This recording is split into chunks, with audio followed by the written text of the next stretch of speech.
अस्सलामुअलैकुम dears, welcome to my channel MCQs with ZA।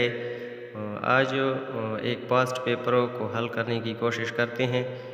PPSC lecturer botany BPS 17 का past paper है। सबसे पहला MCQs जो है, plants expressing foreign genes introduced by genetic engineering are, यानी उन प्लांट्स को हम क्या कहते हैं जिनमें हम फॉरेन जीन इंसर्ट करते हैं, तो उन प्लांट्स को कहते हैं ट्रांसजेनिक प्लांट्स। तो ऑप्शन नंबर 1 करेक्ट है। नंबर 2 है an association of species in which both partner benefited is called, यानी वो एसोसिएशन, वो रिलेशनशिप हो जिसमें दोनों पार्टनर्स को फ़ायदा हो, उसको क्या कहते हैं? तो उसको म्यूचुअलिज्म कहते हैं। ऑप्शन ए जो है वो एंटागोनिज्म है, उसमें एक को नुकसान होता है और दूसरा जो है वो फ़ायदा हासिल करता है। कंपटीशन दो ऑर्गेनिज़म्स या दो स्पेशीज़ के दरमियान जो होता है फूड या किसी चीज़ के लिए भी कंपटीशन हो सकती है। और ऑप्शन नंबर सी जो है म्यूचुअलिज्म, ये करेक्ट है। नंबर 3 है autotroph are primary producers in food chain. तो फूड चेन यानी ऑप्शन नंबर बी करेक्ट है इसमें। नंबर 4 है multi protein complex that comprises ATPase in thylakoid membrane is. Mitochondria की जो इनर मेम्ब्रेन होती है उसमें इलेक्ट्रॉन ट्रांसपोर्ट चेन चलता है और उससे फिर एटीपी बनती है। वहाँ पर एक एंजाइम होता है जिसे एटीपेज कहते हैं। वो दो पोर्शन का बना होता है, एक पोर्शन को कहते हैं CF0 और एक को कहते हैं CF1। तो इसमें ऑप्शन नंबर ए जो है ये करेक्ट है। नंबर 5 है set of conditions in which an organism completes it's life cycle is. तो उसको कहते हैं हैबिटाट, यानी वो कंडीशंस है जिसमें ऑर्गेनिजम्स अपने लाइफ साइकिल को कंप्लीट करता है। नीच जो है, तो नीच हम कहते हैं कि किसी भी हैबिटाट में जो ऑर्गेनिज्म का फंक्शन होता है उसको नीच कहते हैं। इसी तरह बायोम है, हैबिट है, जो कि जनरल बॉडी फॉर्म को कहते हैं। तो इसमें ऑप्शन नंबर बी जो है हैबिटाट, ये करेक्ट है। नंबर 6 है suberinised band in the cell wall of endodermis is. तो इसको कैस्पेरियन स्ट्रिप कहते हैं, यानी रूट की जो एंडोडर्मिस होती है वहाँ पर सुब्रिन की डिपोजिशन हो जाती है रेडियली। वहाँ पे कंटिन्यूस डिपोजिशन नहीं होती बल्कि कुछ जगह रह जाती हैं। तो उस डिपोजिशन को फिर कहते हैं कैस्पेरियन स्ट्रिप। नंबर 7 है genetically dwarfness can be overcome bye treatment with the. तो अगर हम जिब्रेलिक एसिड जो है जिब्रेलिन वो अप्लाई करें तो जेनेटिकली ड्वार्फनेस जो होती है उसको हम ख़त्म कर सकते हैं और प्लांट फिर टाल हो जाएगा और ड्वार्फनेस उससे ख़त्म हो जाएगी। नंबर 8 है exchange of genetic material between two paired chromosomes during myiasis is. तो इसको क्रॉसिंग ओवर कहते हैं। तो इसमें ऑप्शन नंबर डी करेक्ट है, न टेस्ट क्रॉस है, न बैक क्रॉस है, न इन ब्रीडिंग है। तो ऑप्शन नंबर डी करेक्ट है। नंबर 9 है free space in tissues comprising cell wall and intercellular spaces. तो वो ये है एपोप्लास्ट जो होता है वो पाथवे है। तो इसमें ऑप्शन नंबर बी करेक्ट है। MCQs नंबर 10 है chromosomes complement with 2n-1 is called. तो इसको कहते हैं मोनोसोमी, यानी जब एक क्रोमोसोम मिसिंग हो होमोलोगस पेयर का, यानी फ़र्ज़ करें आई कलर है तो उसके लिए एक जो क्रोमोसोम होगा वो मेल पेरेंट से आएगा और दूसरा जो होगा जो फीमेल से आएगा। तो अगर एक पेरेंट से आ जाए और दूसरे से ना आए और एक क्रोमोसोम की कमी हो जाए तो फिर उसको कहते हैं मोनोसोमी। तो इसमें ऑप्शन नंबर सी करेक्ट है। 11 है plants shedding their leaves seasonally are called. तो उनको कहते हैं डिसिडुअस, यानी जो सीजनली विंटर में या कभी कभी जो प्लांट्स होते हैं तो वो अपनी लीव्स शेड करते हैं सीज़न के एंड पे, तो इनको कहते हैं डिसिडुअस। नंबर 12 है organisms that obtain energy by metabolizing the inorganic sources are.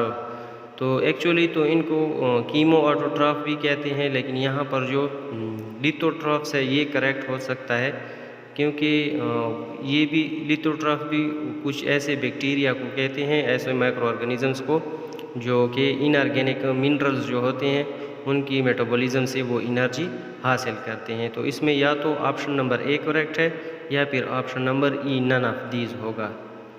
MCQs number 13 है the culminating stage of plant succession in a given ecosystem is. Culminating stage से मुराद वो स्टेज है जब कोई चीज़ शुरू हो जाए और फाइनल स्टेज तक पहुंच जाए, तो फाइनल स्टेज पर जब पहुंच जाए तो उसको कहते हैं कल्मिनेटिंग स्टेज। तो प्लांट सक्सेशन जो है वो प्राइमरी सक्सेशन से शुरू होता है और फिर सेकेंडरी सक्सेशन पे आके ख़त्म हो जाता है। तो जब ये फाइनल स्टेज पर पहुंचता है तो जो कम्युनिटी बनती है तो उसको कहते हैं क्लाइमैक्स कम्युनिटी। तो इसमें ऑप्शन नंबर सी करेक्ट है। Climatically and geographically similar conditions on the earth are called, तो उनको कहते हैं biotope. Option number A correct है इसमें। 15 है vernalisation is a process in which flowering is promoted by. तो वर्नलाइजेशन में हम कोल्ड ट्रीटमेंट प्लांट को देते हैं, सीड्स को देते हैं, तो इसको कहते हैं वर्नलाइजेशन। तो इसमें ऑप्शन नंबर सी करेक्ट है। 16 है which of the following contains its own DNA। तो माइटोकॉन्ड्रिया एक ऐसी ऑर्गेनेली है जिसके पास अपनी DNA होती है। क्लोरोप्लास्ट भी एक ऐसी ऑर्गेनेली है जिसके पास अपनी DNA और RNA होते हैं, लेकिन यहाँ पर सिर्फ माइटोकॉन्ड्रिया दिया गया है, तो ऑप्शन नंबर बी करेक्ट है।